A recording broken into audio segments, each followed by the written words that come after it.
Alhamdulillah, nahmaduhu wa nasta'inuhu wa na'udzu billahi min shururi anfusina wa min sayyiati a'malina. Asyhadu an la ilaha illallah wahdahu la syarika lah wa asyhadu anna Muhammadan abduhu wa rasuluhu la nabiyya ba'dah. Allahumma salli wa sallim ala nabiyyina wa habibina wa qudwatina Muhammad wa ala alihi wa sahbihi ajma'in. قال الله في القرآن أعوذ بالله من الشيطان الرجيم بسم الله الرحمن الرحيم فمن أظلم ممن افترى على الله الكذب وهو يدعى إلى الإسلام والله لا يهدي القوم الظالمين. Siapakah yang lebih zalim daripada orang yang mengadakan kebohongan terhadap Allah, padahal dia sudah diajak kepada Islam? Allah tidak akan memberikan petunjuk kepada orang-orang zalim. Yuriduna liyutfi'u nurallahi biafwahihim wallahu mutimmu nurihi walau karihal kafirun. Mereka hendak memadamkan cahaya agama Allah dengan mulut mereka, tapi Allah menyempurnakan cahayanya meskipun orang kafir tidak menyukainya. Ya ayyuhal mu'minun ittaqullaha haqqa tuqatih. Jemaah yang mulia, ada satu pernyataan bahwa ada keunikan pada agama, dalam hal ini Islam, bahkan sebenarnya semua agama, yaitu apapun upaya untuk membunuh agama itu tidak bisa dibunuh. Kira-kira kalimat ini disepakati oleh para ahli sosiologi agama. Kalau kita kaitkan dengan Islam, berbagai upaya ingin membunuh Islam sebagai sebuah agama itu selalu berakhir dengan kegagalan.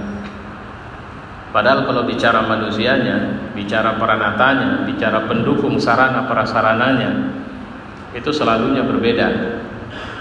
Tapi fakta prinsipalnya tetap sama.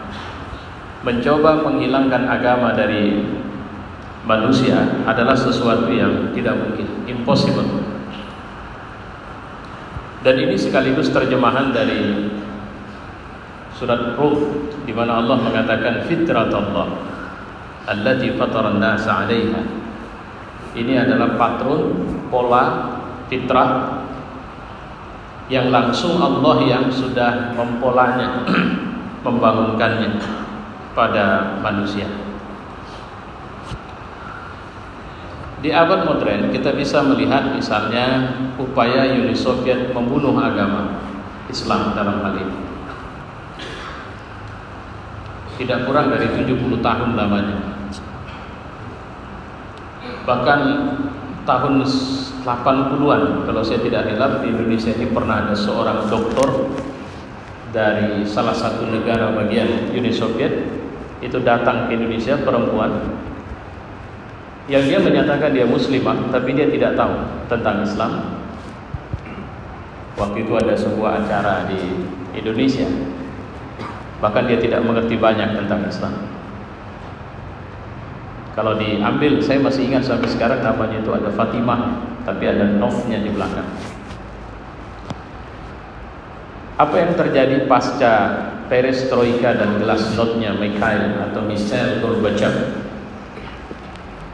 Agama itu bangkit kembali. Padahal Soviet sudah berupaya untuk membunuh agama, memasukkannya ke dalam satu prison dengan suhu yang mematikan, membiarkannya puluhan tahun di sana. Tapi hari ini Rusia dalam kepemimpinan Putin membangunkan sebuah masjid besar bagi umat Islam di Moskow sebagai pertanda bahwa agama diterima di Rusia. Bahkan Bosnia dikenal sebagai satu negara yang pertumbuhan Islam sekarang cukup menggembirakan. Chechnya yang pernah dihancurkan oleh perang atas nama agama juga menjadi sebuah negeri yang pertumbuhan Islam juga sangat menggembirakan di sana. Ada kolaborasi besar yang dilakukan oleh dunia untuk menghabisi Islam di Turki. Kolaborasi ini melibatkan semua kekuatan, karena Turki pada Perang Dunia Pertama dengan permainan politik yang canggih menjadi the sick man, tidak berdaya, nggak bisa ke sana, nggak bisa kemari, sangat tidak berdaya. Akhirnya 1924 tamatlah riwayat khilafah Utsmani di Turki. Panjang ceritanya. Mustafa Kemal melakukan berbagai upaya yang sebenarnya merupakan pion dari kelompok besar yang ingin menghabisi Islam di Turki ini. Melakukan langkah radikal sampai-sampai pada tidak membenarkan azan berbahasa Arab. Membunuh semua madrasah-madrasah, menghabisi semua simbol-simbol Islam, dan itu bertahan lebih kurang 70 tahun lamanya. Militer cukup kuat dikuasai. Maka dari sejak runtuhnya khilafah, berdirinya republik, dan demokrasi dianggap sebagai sistem yang dianut, sebenarnya sudah ada partai Islam yang muncul dan berupaya untuk mengembalikan izzah Islam di Turki, tapi berupaya dan berulang dihancurkan. Mungkin yang paling kita kenal Refah, Fazilan, dan macam-macam, habis. Sampai kemudian AK Parti muncul, dan puncaknya kemarin ketika Mahkamah Agung Turki menyatakan bahwa keputusan Presiden terkait perubahan Hagia Sophia menjadi museum adalah ilegal, dan mengembalikan status Hagia Sophia menjadi masjid. Dan hari ini Hagia Sophia melaksanakan sholat Jumat perdana setelah semua persiapan dilakukan, dan itu berlangsung setelah 82 tahun upaya untuk membunuh Islam di Turki. Saya cuma ingin mengatakan bahwa tidak mungkin gitu. Cobalah kita pulang kepada Nabi Muhammad SAW. Ketika Nabi masih hidup saja, siapa orang yang paling sangat berkepentingan untuk membunuh Islam? Itu adalah Abu Lahab. Abu Lahab ini secara darah adalah pakcik kontannya Rasulullah, saudara kandung lain maknya Abu Thalib atau ayahnya Rasul. Ini dengan Abu Lahab, ini cuma beda mak saja, ayahnya sama-sama anak Abdul Muthalib. Tapi tidak ada tempat Nabi memberikan dakwah kecuali Abu Lahab menimpali di situ dengan mengatakan, kalian jangan dengarkan apa yang disampaikan olehnya, karena dia itu keponakanku dan aku yang tahu betul siapa dia. Dia punya sedikit masalah, gangguan pikiran, kalau bahasa yang sering disebut gila dan macam-macam. Targetnya adalah mengaburkan dan memunculkan kecemasan orang banyak terhadap Islam. Yang orang gilanya rupanya. Kalau sekarang beda lagi, orang nikam imam masjid, orang gila itu. Orang bunuh ulama, orang gila itu. Ada perempuan biadab bawa anjing ke masjid, itu orang gila itu. Pokoknya segala yang melecehkan Islam, pelakunya itu rata-rata orang punya gangguan jiwa itu. Alhamdulillah, syukurlah, karena ternyata sudah berbalik kalau begitu. Karena kalau sempat itu masih berlaku sekarang, mungkin imam masjidnya ini bilang gila, itu karena gila maka dia ditikam. Kalau berlaku premis yang sama untuk Rasulullah SAW. Tapi saya cuma ingin menekankan poin utamanya adalah Islam atau sebagai agama Islam tidak bisa dibunuh. Itu pertama. Yang kedua, upaya untuk mencoba membonsai Islam juga tidak pernah bisa berhasil. Apa yang dimaksud dengan membonsai ini adalah memaksa Islam hanya berada di sebuah sudut dan dibiarkan bebas walaupun tersandera, hanya membicarakan melulu urusan yang begitu-begitu saja. Artinya, kalaupun kita mau bicara Islam itu kosmopolit, Islam itu universal, Islam itu objektif, Islam itu menyentuh semua urusan manusia, maka itu halnya boleh di wilayah akademis, jangan diimplementasikan secara operasional di lapangan praktis, karena ini sangat berbahaya. Misalnya, kalau Islam hadir di lapangan politik, ini bahaya. Kalau Islam muncul di lapangan ekonomi, sosial, pendidikan, wah ini bahaya. Tapi kalau kita punya keyakinan Islam adalah agama yang universal, menyentuh semua urusan manusia, nggak apa-apa. Silahkan saja meyakini itu tanpa harus menerapkan. Itu yang saya maksud dengan istilah membonsai pertama. Tahap selanjutnya adalah mencoba untuk memaksa, memang bukan sekedar dibonsai, tapi di air keras di situ. Sehingga orang-orang yang mencoba menghadirkan Islam di lapangan di luar sekedar peribadatan belaka, dan itu pun urusan makdo, maka mereka akan diberikan label radikal, ekstremis, teroris, militan, fundamentalis, dan macam-macam. Yang kerok, kalau di Indonesia anti NKRI dan macam-macam. Tidak Pancasilais. Walaupun sekarang ini kalau bicara Pancasilais, tidak Pancasilais, mana manusia yang paling Pancasilais? Ketika ada upaya sekelompok orang yang mencoba untuk mensahkan undang-undang yang sebenarnya sangat aneh, dan kemudian tiba-tiba saja rencana undang-undang itu berubah nama, mana mereka-mereka yang kemarin teriak saya Pancasila, kami Pancasila, aku Pancasila, kami paling NKRI, kami yang harga mati itu NKRI, mana mereka semua? Dan itu nggak penting kita tanyakan, karena memang itu bukan propaganda atau kampanye untuk mereka. Menuduh anti NKRI, Pancasila, tidak Pancasilais dan macam-macam itu hanya dialamatkan kepada Muslim. Artinya apa? Islam coba di air keras. Kalau kalian mau menyebut diri kalian Islam, jangan keluar dari ruangan masjid, karena di luar masjid kalian tidak punya urusan lagi sebagai Muslim. Berbaurlah. Jangan picik. Karena nilai-nilai Islam tidak mampu untuk bisa diterapkan di luar itu. Ini perlu saya sampaikan bahwa marilah kita coba melihat lebih jauh. Artinya begini, baiklah kita sedikit mengalah sajalah. Kita coba hadirkan, baiklah kami mengalah. Tapi coba kasih sama kami satu sistem yang dengan itu, pertama sistem itu memang sudah teruji, berhasil. Sampai-sampai kalau kita bicara sebagai warga negara, pernahkah ada reward kepada satu orang saja? Nggak usah banyak, dan nggak usah satu kurun, nggak usah satu komunitas, satu orang saja di republik ini, sejak republik ini berdiri, yang semua warga negara sepakat sampai sekarang untuk mengatakan bahwa dia adalah manusia yang paling Pancasilais. Itu satu orang saja. Saya maksud paling Pancasilais bukan sekedar paling paham saja, karena ternyata untuk bisa menyatakan paling paham saja, sekian rezim bergantilah sekian pemahaman tentang Pancasila.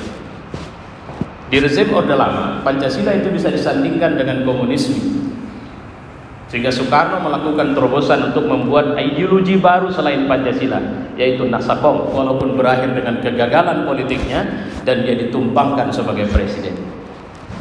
Di rezim Orde Baru, Pancasila muncul dalam bentuk Eka Prasetya Pancakarsa. Kemudian penataran dari mulai anak SD, SMP, SMA, perguruan tinggi, semua ASN, bahkan omak-omak yang tergabung dalam PKK pun ikut penataran P4. Tapi begitu Soeharto tumbang, maka penataran P4 tidak lagi, karena tafsir Pancasila yang seperti tidak bisa dipakai lagi. Rezim Orde Baru, kita nggak tahu tafsir mana yang mau dipakai. Sekarang ada upaya untuk membuat tafsir Pancasila dengan Eka Sila, Trisila dan macam-macam, yang kemudian ketika diributkan RU-nya dirubah menjadi RU BPIP. Ada apa dengan BPIP sehingga harus ada undang-undangnya?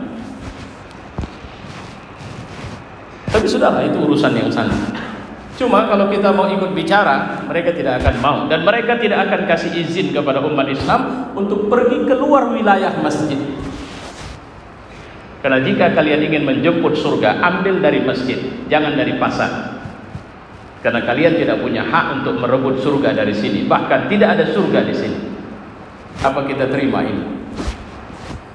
Jamaah yang mulia, inilah persoalan yang kemudian terus menjadi masalah. Ditambah lagi adanya apa istilahnya ya, propagandis yang kaitannya dengan ayat ini. Yuriduna liyudfi'u nurallahi biafwahihim. Jadi kata yuriduna itu enggak sudah-sudahnya itu. Terus menerus mereka melakukan upaya untuk menghabisi, membunuh dengan ucapan mereka. Ini sama yang saya baca ini surat As-Saff ayat 8, ada ayat yang sama di surat At-Taubah ayat 32. Di At-Taubah 32 di situ Allah sebelumnya pada ayat sebelumnya 31 Allah menyebutkan orang Nasrani sama orang Yahudi. Tapi kalau di ayat ini Allah menyebutkan di ayat sebelumnya orang zalim. Jadi siapa yang menginginkan kehancuran Islam orang zalim. Walaupun dia pakai label ustaz sekalipun. Dia buat di sosmed nama dia ustaz ini, al-ustaz anu, profesor anu. Banti dia di situ kalau pakai bahasa Indonesia. Tapi yang harus kita pahami, dia sedang bicara apa? Dia sedang bicara untuk mengair keras Islam, dia mencoba membonsai Islam, dia mencoba menghabisi Islam, maka dia masuk dalam kelompok orang zalim itu. Apa bentuknya? Trennya begitu deras kalau di Republik kita belakangan ini. Ingat kasus ketika menyebutkan bolehnya menyalurkan hasrat seksual kepada auma malakat aimanihim. Ingat itu tafsir milkul yamin yang diambil sebagai penelitian, apa istilahnya itu, saya kurang pintar pula, tesis atau disertasi untuk doktor ya. Kemudian ternyata itu meminjam pikiran seorang komunis berkebangsaan Suriah oleh seorang doktor yang kemudian dapat cum laude dari UGM karena berani mengatakan bahwa kalau begitu boleh melakukan hubungan seksual di luar pernikahan asal dengan partnernya. Karena dia terjemahkan milkul yamin dengan partner. Jadi kalau saya punya partner dan saya sepakat dan dia sepakat bahwa itu partner saya, no problem. Anda boleh memuaskan hasrat seksual Anda dengannya. Tafsir biadab ini namanya. Tafsir kurang ajar. Dan sampai sekarang gelar dokternya tidak ada masalah. Bahkan saya tidak perlu lanjutkan. Rentetan-rentetan selanjutnya ada upaya untuk kemudian mencoba menggerus kita. Pertanyaannya, kenapa? Jawabannya sederhana, karena mereka menatap kita, mereka tidak menatap pemilik agama ini. Karena mereka melihat kita sudah berada pada posisi yang sangat emosional, temperamental, lemah pemahaman, kualitas keberagamaan kita hanya di permukaan saja. Dan kita sangat mungkin untuk akan menghentikan syahwah, kesadaran berislam cuma karena urusan perut. Fa'tabiru ya ulil absar.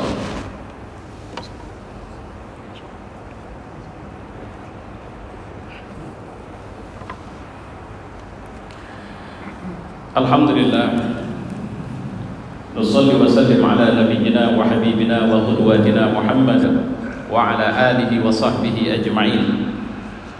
Ya ibadallah ittaqullah wa qala Allah fil Qur'an a'udzu billahi minasy syaithanir rajim. Bismillahirrahmanirrahim.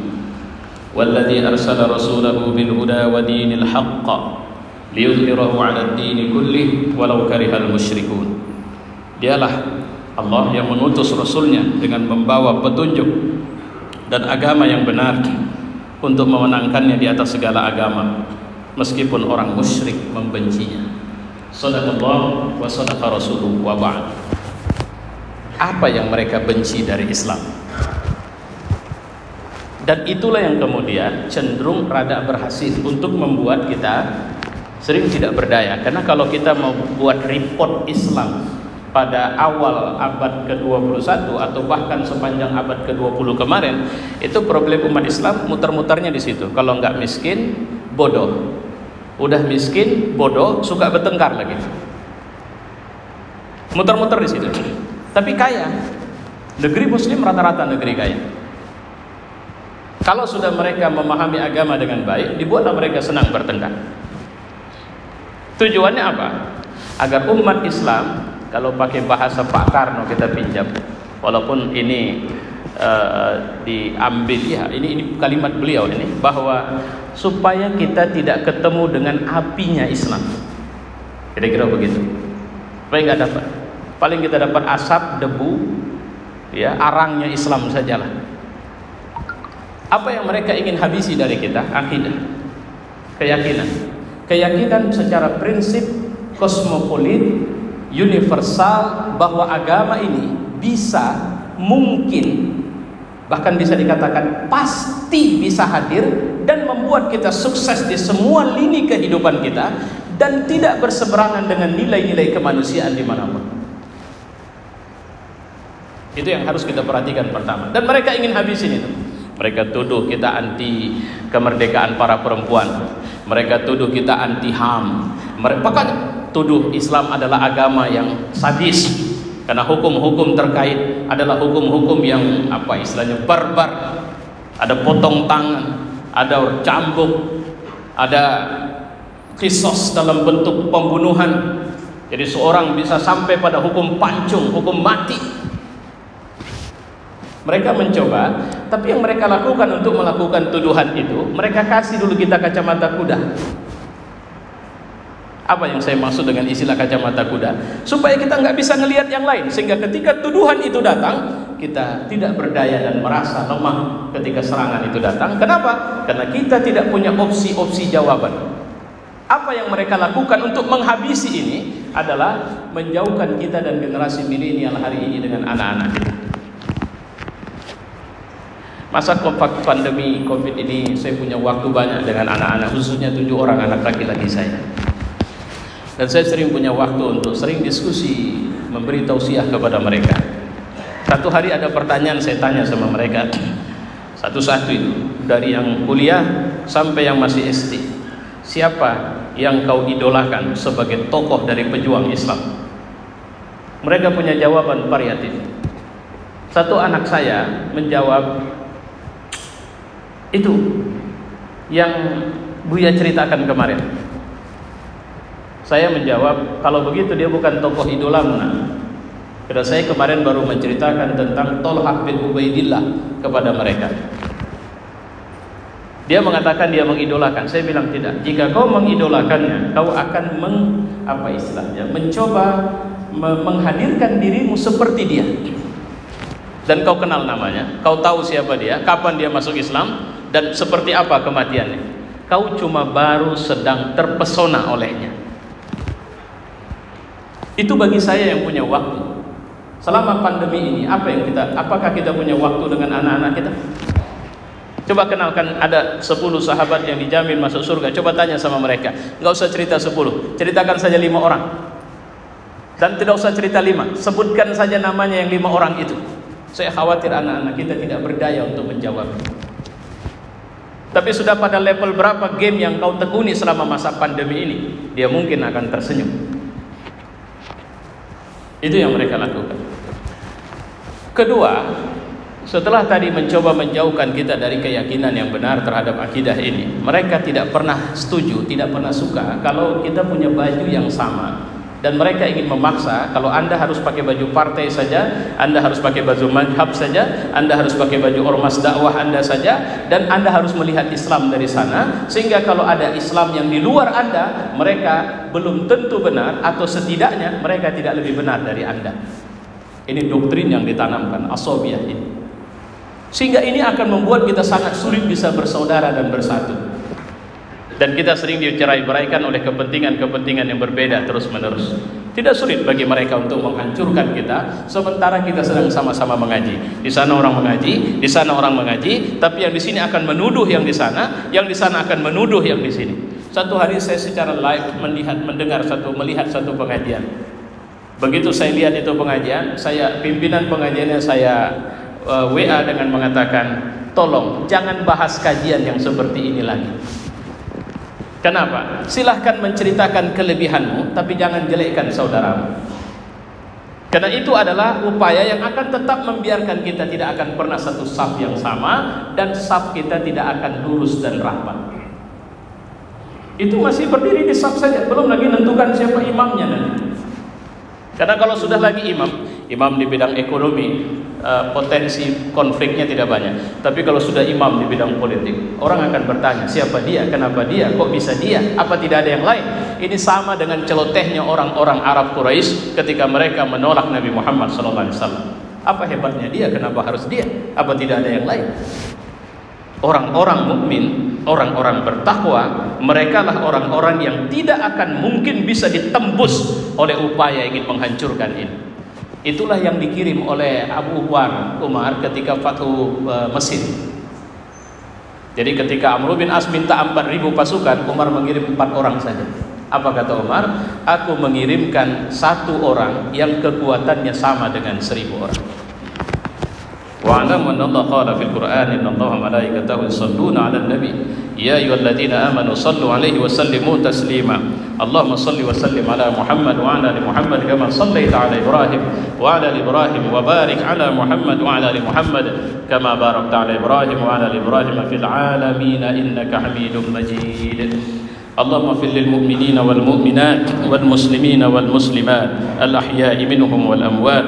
اللهم ادفع عنا الغلاء والوباء والبلاء والفحشاء والمنكر والسيوف المختلفة والشدائد والمهن ما ظهر منها وما بطن من بلدنا هذا خاصة ومن بلدان المسلمين عامة إنك على كل شيء قدير. ربنا آتنا في الدنيا حسنة وفي الآخرة حسنة وقنا عذاب النار.